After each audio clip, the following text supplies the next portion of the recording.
This presentation was inspired kind of by what we witnessed last year. A lot of people talking about how they were living a certain life and then changed it at some point. Like they hit a point where they realized they needed to do something new, something different. And it's always a point of internal reflection.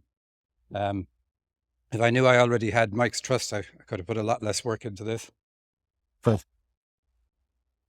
so what I also want to do though is get you, hopefully get a few people interested in dreams, what their dreams are saying. So could you let go of your worldview? What would it take for you to do this? And the paint isn't dry on these, so I'm going to be reading along with you. But what would it take? And so a lot of us, we think we have life figured out. I certainly did. In my old life, I was a software engineer, highly skilled, got paid a lot. I worked with very large companies, doing large scale projects, managing large teams, like working with the likes of Intel, GE, and so on. And I really thought I had life figured out. But in this lifetime, in my new lifetime, I help people understand their dreams and transform their lives. And it's such a difference. It's like people always ask, how did you get, if they know, how did you get from being an engineer to doing this? And so that's what this presentation is about. Why such a dramatic change? And basically what happened is my worldview collapsed. I started seeing spirits, and I was an atheist, didn't believe in God, didn't believe in an afterlife. And just one night I suddenly started seeing spirits. I had no idea why, but it wasn't pleasant. I screamed the house down, but nobody else could see them. So it didn't do me any good. Like I said, I didn't believe in them. And one particular spirit was nasty. It used to come along uh, every few weeks and it would attack me. And it was painful. And I couldn't ignore that. If that didn't happen, I would have blissfully gone through my life not telling anybody that I could see these things. But I knew I had to find a solution because of the pain of this particular one. So eventually, what I did was I went to every single exhibition. You know, if there was the funny thing is I used to mock people who got readings, or if you were in that field, supposedly helping others, I knew you were a charlatan and a fraud. And I wouldn't be nice. Let's put it that way.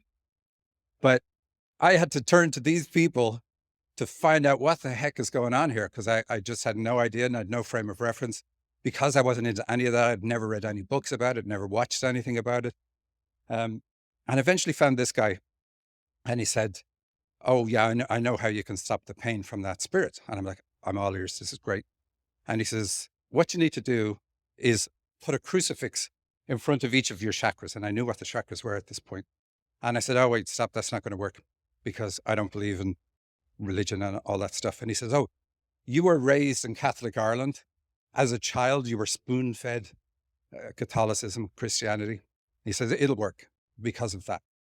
And so the next time the spirit came along, I told it to stop. He said it would stop. It did. I was surprised at that.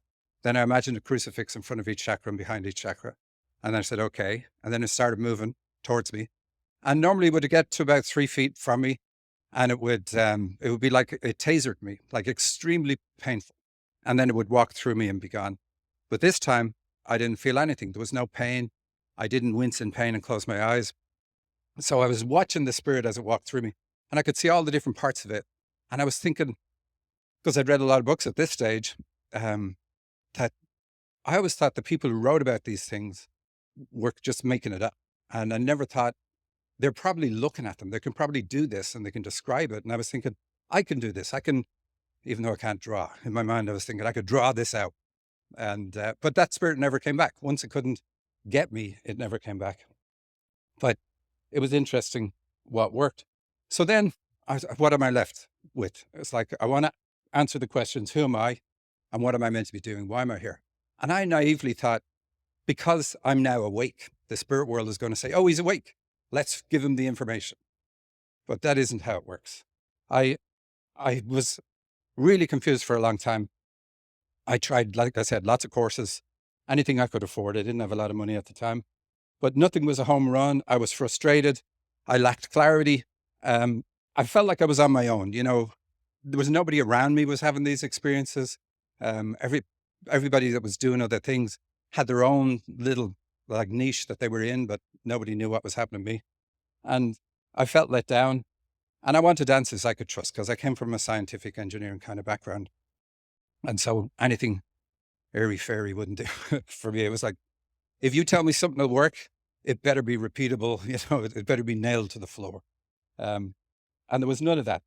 But my breakthrough came when I attended a dream interpretation class. I submitted one dream for analysis, and I still hadn't lost my skepticism. So I went to this kind of unwillingly with my sister, and I went along to heckle. And I submitted a dream for analysis, and they interpreted it, and it described me to a T. And it wasn't all pretty, but it was very accurate. Nobody knew it was my dream being analyzed, but that's kind of surprising because my jaw was on the floor. And it it included the detail, for instance, that I was born by cesarean section, which is a whole different story. But like an amazing detail in one dream. And I knew I had found the fountain of knowledge. It explained my anger, how I got it, and where it came from, and what I needed to do to heal it. My sense of feeling alone. It explained why I chose that. And that was crazy. It's like, wow, you choose this. And again, what I needed to do to heal it. It also explained my spiritual gifts. This was something I was kind of new to me, that we have gifts. Turns out we all have at least one. And it included that I could interpret dreams, which was kind of cool. And it explained my life purpose. And I was like, I had done all these other courses, read all these other books. And it turned out I was carrying the answers all the time myself, if I had just knew how to look at my dreams. So that was huge for me. And my transformation from all of that was basically all the opposite of what I said before. I had clarity, I had confidence, I felt supported, because my dreams were telling me what was going on. You don't even need to know the questions to ask. Your dreams will answer what's important. And I was really energized, excited about life. And I was happy, and I hadn't been happy for a long time. I thought it was, but my happiness was attached to my career and success there and so on. This was quite different. Doors opened for me. I didn't have to do anything. I was approached by national TV stations, radio stations, BBC included. For years, I had a regular spot on TV3 in Ireland, and I had a regular spot on two large radio stations in Dublin. And they filmed my classes. I did lots of classes where I taught people how to do what I was doing, how to interpret dreams. And all of this just from listening to my dreams. I learned why I'm here. I help spiritual seekers who are struggling to discover their gifts and life purpose. Or another way to put it is, I help people understand who they are and why they're here. And using even as little as one dream, I put people in touch with the life they intended to live. And I've been doing this for 32 years now, so quite some time. I've written 2 books about it.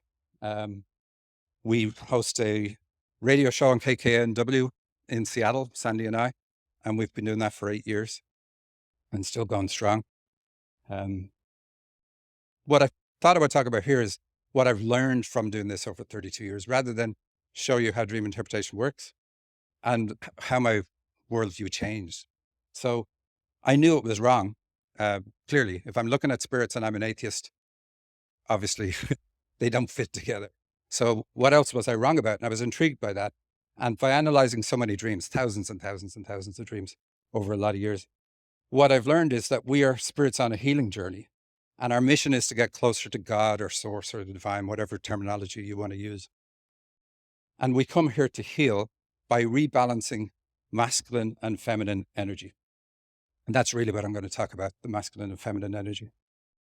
And Earth gives definitive form to our masculine and feminine energy imbalances. Like, you can point to this on the Earth plane. You can say, that's your issue with masculine energy.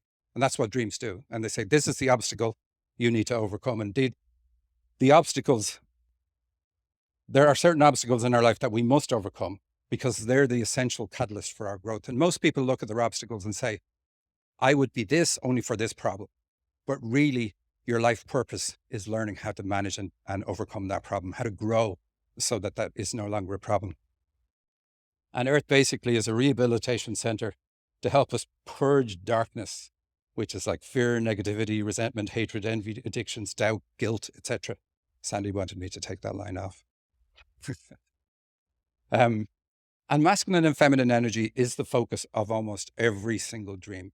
You won't find that on the web, which is kind of weird.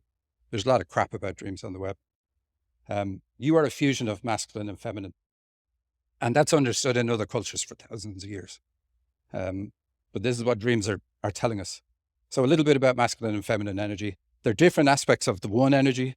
They're gender neutral. We each have both. And human functioning is divided into feminine and masculine aspects. Feminine energy is dominated by mother, by your inner world and your emotions, your feelings. And it shows up in traits such as your philosophy of life, your feelings, your intuition, caring, love. I'm not going to go through it all, but they're all feminine energy traits. Masculine energy, I'm showing this because a lot of people ask, well, which traits are which? And people get confused about it, but dominated by your dad, your career, and your outer world. So feminine energy is inner world, masculine energy is outer world. So your confidence, your belief in yourself, feeling worthy, your ability to be assertive, to set boundaries, all that sort of stuff is masculine energy. So I didn't want to go through the whole list, but there it is. What makes more sense is if I go through them being out of balance. I just want to see my time because it's easier to understand. So what would make my feminine energy out of balance is if I arrive on the planet and mom doesn't give me love unconditionally. And it's not a reflection of mom. It's about your reaction to how she is. So if you don't feel loved, then you really don't feel like the journey is worth it. You don't feel invited or welcome, even when you're among friends. People won't know this about you if this is you. I walk on eggshells to avoid offending and getting rejected from the group. I don't enjoy life. I feel invisible. I hide my true feelings. I pretend to be happy. If somebody asks me how I feel, I will say the answer that I know they want to hear. I help out at parties rather than just enjoy myself. And I do people's housework when I visit. I have to make myself like I belong. They will invite me back if I do this. And I'm very aware of people's feelings, and I try to help them avoid those like unpleasant feelings that I experienced. So if you felt neglected and invisible and not seen by mom and not loved, if you're at someone else's party and somebody else comes in and nobody greets them, that's going to really ignite your own inner trauma, your own wound, and you're going to go over and greet them. So you can tell from how a person acts what their core wound is, and you can tell from their dreams what their core wound is. So when you know what it is, it's very obvious. They're always in their head analyzing situations. So they're never down in their heart and enjoying. They're in their head analyzing. They feel safe there because that's where they felt safe in childhood. When it's in balance, which is really what we're aiming for, if I got unconditional love from mom, I feel alive and loved. I accept people as they are. I don't feel the need to fix them. I forgive easily and I don't take offense. So if somebody criticizes me, because my heart's open, I know that what they're doing is reflecting where they're at, where they're stuck. And it really has nothing to do with me. And that's always true. I easily separate other people's issues from my own. I'm compassionate. I truly care about others and help fully when asked. And I follow my intuition. So if I get inspired to do something, I will do it at least 80% of the time. And I'll let people be where they need to be or who they need to be without judgment. Without judgment is crucial. Masculine energy, out of balance, how it looks. I'm not secure, essentially. My outer world isn't safe. But I don't know the holes on the inside. I don't know the issues on the inside. So I try to control the outside world for my own safety. I try to control situations, events, relationships. I blow up if my environment isn't perfect because that affects my sense of security. Like if somebody goes mad if you don't put a coaster on the table, it's a masculine energy issue. It's very easy to tell. Ultimately, I'm angry at dad for not being there, but I don't know that. My overachiever, perfectionist, or workaholic tendencies can be about trying to earn attention because I never got dad's attention. And that's ultimately what we do is we try to fix in the outside world whatever the issue is on the inside. And what counselors will do and coaches is help you see that the issues on the inside, help you heal that issue. And that's what your dreams are trying to do. Each of your dreams really are like a mini workshop on trying to help you heal. I might have difficulty saying no to people because people pleasing gets me the attention that I never got. And when it's in balance, it's amazing. If I got support from dad, I believe in myself. I'm confident and secure. I'm okay in the spotlight. I feel supported, like life has my back. I give myself permission. I don't need to ask other people for permission. That's a masculine energy imbalance if you do that. I like challenges. I'm okay taking risks. And I don't need to control things because I feel secure within myself. It's not other things that make me feel secure. And if the shit hits the fan, I don't panic. It'll probably be a fun ride anyway. Now, there is a link. How do we get these issues from the spirit world into ourselves? But I want to ask you this question. Which wins a tug of war, your conscious mind or your subconscious mind? It always wins. It'll never not win. And this other thing, your thoughts create your reality. This even feeds into the Think and Grow Rich book. Your subconscious mind never sleeps. What your subconscious believes is what you believe. Doesn't matter what you say or what you think you believe. Your subconscious is the one that wins. It believes what it was programmed to believe 24/7, even when you're sleeping. Your subconscious was programmed in childhood, which I'm going to get to. And it was long before your logical mind was developed. So as a child, you've no rational mind. You've no way of discerning things. And you just soak it all in. You believe everything you're told. You believe Santa the Tooth Fairy. You believe you're in your parents' wave. That's what they say, or whatever it is, or you're not worthy of love, whatever you pick up just goes straight in because there's no way to discern. Conscious thinking barely makes a dent on outcomes, really. And this is why the crucifix was able to protect me, even though I didn't believe it would. Consciously, I was like, this won't work. But subconsciously, it was already locked in there as a powerful force. The conditioning we pick up in childhood is planned. This is something else that dreams show. And it sounds horrible, but it's actually very empowering when you understand it. So it's all about masculine and feminine energy, at least what we're talking about here. Mom and dad impact our energy the most. We need unconditional love from mom and we need support from dad. And if we don't get it, we have a problem. So is this a loving world or not? That's determined by how mom is. So if we don't get it, then this is not a loving world. I'm not happy to be here. And, it's not, well, I'll stop there. Am I on my own or does anyone have my back? That all hinges on dad's support, his ability to support you. And our childhood conditioning is what programs our subconscious. So your energy was already out of balance in the spirit world. Your journey here is to help you fix it. And you need to transfer it, but we come in with a clean slate. So like we forget everything. Our brain makes us forget everything. So how do we mark the slate? Well, the conditioning that we're going to pick up will set our energy flow then, our masculine and feminine energy flow will then match how we already are in the spirit world, or at least matches the aspects we want to work on while here. Our newly installed belief system will then create the reality you need. So childhood sets a paradigm view of the world. You believe the world to be a certain way. And then your thoughts create your reality with that paradigm understanding, even though it's subconscious. And you can't bring or attract anything into your life that doesn't match what your subconscious believes. So with beautiful, unmistakable obstacles that match your imbalance, these are brought into your life. You attract those obstacles because of your belief system. And overcoming the obstacles is your path to restoring the balance. That's the whole point. And overcoming them requires healing the trauma that creates your reality or that programmed your subconscious. And I can say a lot about any of these if you want, but I have too many slides for the time. Dreams do want you to have it all. We come here to work on our masculine and feminine aspects. Usually we have just one energy that's out of balance, and dreams show us which energy it is. They connect the imbalance to an obstacle so we can overcome it, or to a trauma so that we can heal it. And I just want to give 3 examples of how dream work can help people. So before dream interpretation, Susan had migraines for 28 days a month. She knew she was here to help people, and she had learned a myriad of skills. It was unbelievable the amount of courses this woman had taken. And she taught all of these things in one form or another. And she was doing it for 12 years before I met her. What her dreams told her was to eliminate specific foods to help her migraines.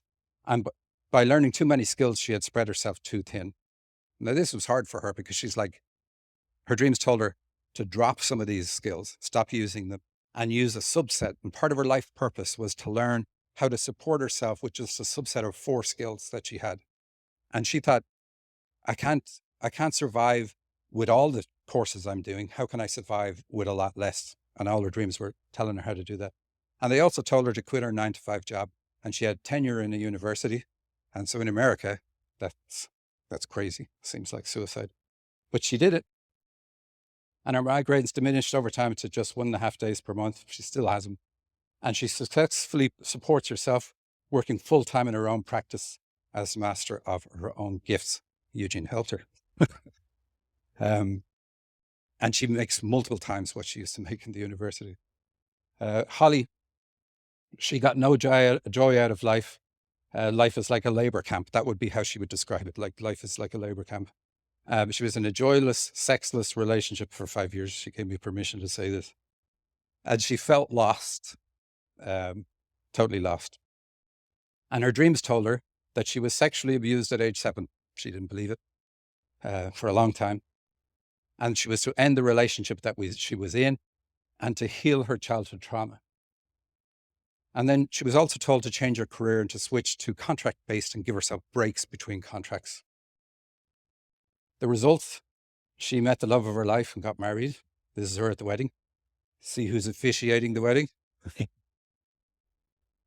She feels blessed to be alive each day and is driven to help others heal their trauma. And she pushed Sandy and I to develop a course in art school that would teach other people to do what we do. And so she was the first person to sign up for that course, and she now works for us. She switched career tracks and she paid off her mortgage with her increased income. And the last one, Jasmine, she started having persistent dreams that just stood out and they wouldn't go away. And their persistent nature bothered her. So nothing else, just these persistent dreams. So she looked up the web, found me, and what her dreams were telling her was to seek medical help immediately, that she had an early stage of cancer. And it also told her the trauma that caused the medical condition. And the results, she listened and she went and got tested. And for the very specific condition that her dreams revealed, the tests were positive. She didn't expect that. And she had surgery to save her life. Now, 11 years later, because this is many years ago, we've been doing this a long time, I showed her how to tell the symbols that indicate the early stages of this coming back or anything like this. So she watched her dreams, and 11 years later, she started having similar dreams. And she went, and the same thing happened, and she got treated again. And then a few years after that, she started having the symbols again. And this time is when she decided to heal the issue. And she didn't even need to get treatment because she caught it in the early stage. Your dreams warn you in advance of what is coming. And so anything behind you in a dream is something that's already happened. Anything in front of you is something that's in your future. And so you can tell whether where they are on the path of illness based on where the symbols show up in their dreams. So you can tell that, oh, this person needs attention or it's serious, or, hey, look, you can just do therapy work and see if these symbols go away. Anyway, how did I do? 23 minutes. So the big question is, how much attention do you pay to your dreams and what are they telling you? And I do have another few slides if you want to see an example of how I've clicked it, have to do it. So this is a real dream. I'm on an indoor basketball court on a team with another woman playing 2 men. There's a coach who gives us a ball to play with and then leaves. Once we begin, I'm amazed at how well myself and the other woman are playing. We have possession for almost the entire game. We work well as a team. The other 2 guys don't seem to be paying much attention or caring much about the game. It's like they don't see us as proper competition, so they aren't trying. They seem to be just goofing around. So I said every dream is about a masculine or feminine energy imbalance. This one is masculine because we have men and the coach is a man. The 2 men says this is an issue from age 2 for her. So this is how we tell what it is. And then you look at what does the coach do? So who's the most important man in your life? It's your dad for a child. What does the coach do? He gives the ball and then leaves. Like if a coach did that on a basketball team, could you imagine that would be a scandal? They wouldn't be working again. So this is how the dream is talking about dad. He didn't support her, like clearly didn't support her. And then all the rest of the symbols in the dream, like what do the men do? They're all telling us more about dad. He didn't seem to pay me much attention. He didn't care about me much. He wasn't even trying. He didn't see me as competition because I'm a girl, and that's true. So in Ruby's case, um, he gave all the attention to her brother. Now, the last part, and I took this from something else, so I'm going to skip there. The basketball court, the location tells us the subject matter of a dream. And the basketball court, because of the colors of a basketball, tell us this is a career dream. So it's saying that her masculine energy issue is going to show up in her career. And the beautiful thing is, when you do somebody's dream and you say, here's what it's saying, they already know this. So when you say, what, you just say, what is your problem with your career? And it's like a flood of tears because, like, how did you know that? And you can see all the other stuff the dream is saying, what it's about.